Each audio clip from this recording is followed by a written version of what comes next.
Shri Ganesha Sharada Gurubhyo Namaha Ramaya Ramabhadraya Ramachandraya Vedase Raghunathaya Nathaya Sitaya Patage Namaha. Welcome to all for this session on Ramayana to chapter 69 of Aranya Kanda.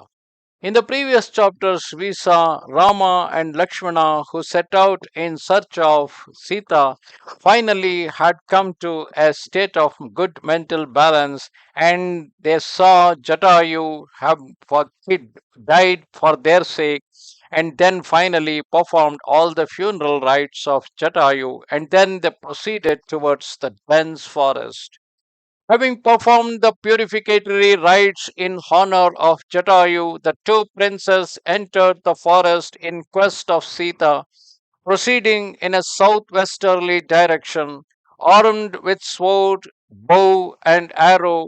Those offshoots of House of Ikshwaku followed a hitherto untrodden path, overgrown with bushes, trees, and creepers of various kinds, which was difficult of access, with dense thickets on either side and of the sinister appearance. Nevertheless, the two mighty warriors pressed on through that vast and dangerous wood. Having traversed Janasthana and covered a further 3 leagues, those brothers, endowed with great energy, penetrated into the thick woodlands of the Krauncha forest, which resembled a group of clouds and presented a smiling aspect with its many brilliant flowers and the herds of wild deer and flocks of birds that inhabited it.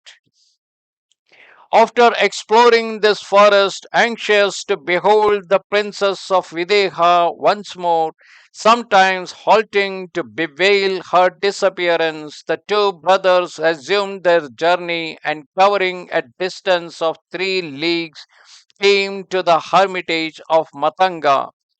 Having searched the whole forest filled with fearful beasts and birds and planted with innumerable trees and dense thickets, the two sons of Dasharatha beheld a cave in the mountain deep as the region under the earth where eternal darkness reigns. Then those two lions among men approaching that cave perceived the vast shape of a female titan of hideous appearance. Fearful of aspect, she was an object of terror to weaker creatures with her loathsome countenance, vast stomach, sharp teeth, immense stature, and harsh voice. This monster subsisted on the flesh of ferocious beasts and now appeared before Rama and Lakshmana, her hair disheveled, and addressed them, saying, "Come, let us pass the time in dalliance together." Thereafter she laid hold of Lakshmana, who had preceded his brother, and added, "I am named Ayomukhi, I am yours. Do yourself become my lord, O hero.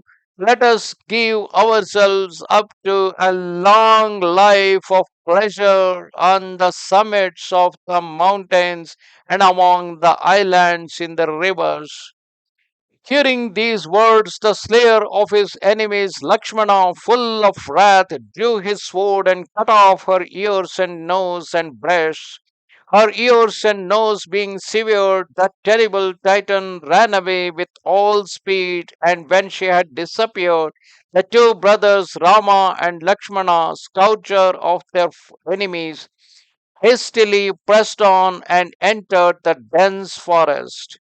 Thereafter, the mighty Lakshmana, full of loyalty and charm and nobility, addressed his resplendent brother with joined palms, saying, "I am conscious of a violent throbbing in my left arm, and my mind is filled with apprehension, while on every side I perceive inauspicious omens. Do yourself, therefore, hold yourself in readiness, O great one, and follow my counsel. These different portents foretell imminent danger. The Vanchulaka bird is emitting fearful cries which indicate a speedy victory for both of us. Thereupon the two brothers courageously began to explore the entire forest when a terrible clamor arose, appearing to rend the trees. Such was the uproar that it seemed as though a mighty wind had suddenly swept through the forest. Seeking to ascertain the cause of this disturbance, Rama, armed with a sword, bow in hand, advancing with his younger brother, beheld a titan of vast proportions, possessing huge thighs, standing before him. Headless, his mouth in his belly, covered with bristling hair, his in stature equal to a mountain, his complexion that of a dark cloud, terrible to look upon, his voice resounded like thunder.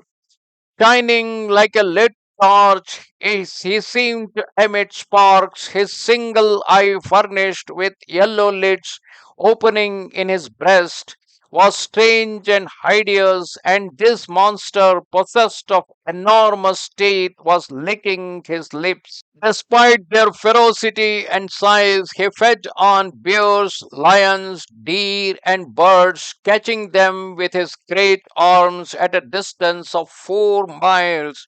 With his hands, he seized hold of flocks of birds and herds of deer, which he put into his mouth directly, his mouth is located directly on his stomach, so he was putting it directly into his stomach through that mouth located on the stomach itself. Having observed them a mile off, he obstructed the progress of the two brothers and stood awaiting them. That colossal, hideous, and dreadful creature of sinister aspect, with his trunk and vast arms, fearful to behold, stretching out, seized the two valiant brothers and gripped them with all his strength.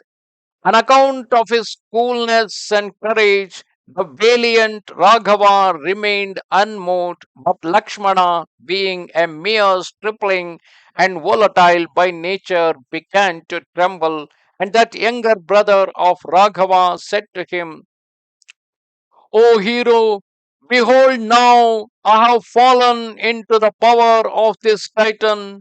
Do yourself leave me as an offering to the evil forces and go your way happily.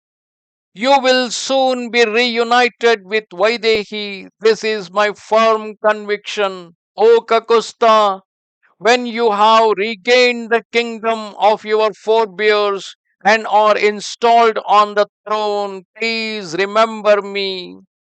At these words uttered by Lakshmana, the son of Sumitra, Rama answered, have no fear, O valiant one. Persons of your valor are never perturbed. Now it is the turn of Rama to console Lakshmana. Lakshmana who lost the temper now. Lakshmana who lost the interest in the life because after being caught by the demon Kadamba, who meanwhile the headless titan of huge arms, the foremost among the giants, said to him, who are you? Whose shoulders resemble a bull's, armed with great swords and bows. It is fortunate indeed for me that by chance you have come within my range in this dangerous place. Say for what reason you have come here, where I wait ravished by hunger. Hey, you who are armed with arrows, bows, and swords, and resemble bulls with pointed horns, having approached me, your death is imminent. Hearing the words of the wicked Kadamba, Rama, his face growing pale, said to Lakshmana, we have fallen from one danger into a greater one.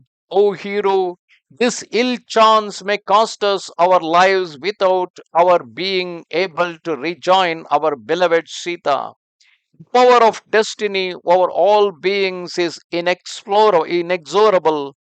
O Lakshmana, see, O lion among men, how ill fortune drives us to the last extremity. There is nothing that weighs so heavily on man is destiny.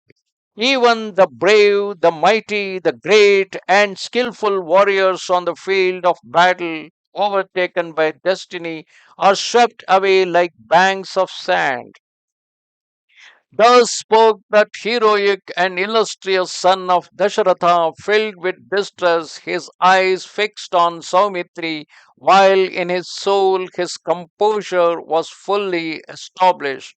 Thus ended chapter 69 of Aranya Kanda in Ramayana. Throughout these chapters, we are seeing often Rama loses the temper where Lakshmana try to help him come out and return to his normalcy. And when Lakshmana loses the temper, it is the turn of Rama to help him out to restore back to the normal state. Life is always like that. We do often lose our normal state, but then someone will be there to help us to regain back our normal state. And then once we regain to our normalcy, we need to help somebody else who is in distress. Namaste Sharada Devi, Kashmira Puravasini, Twamaham Prarthaye Nityam, Vidya Danancha Dehime. Goodbye.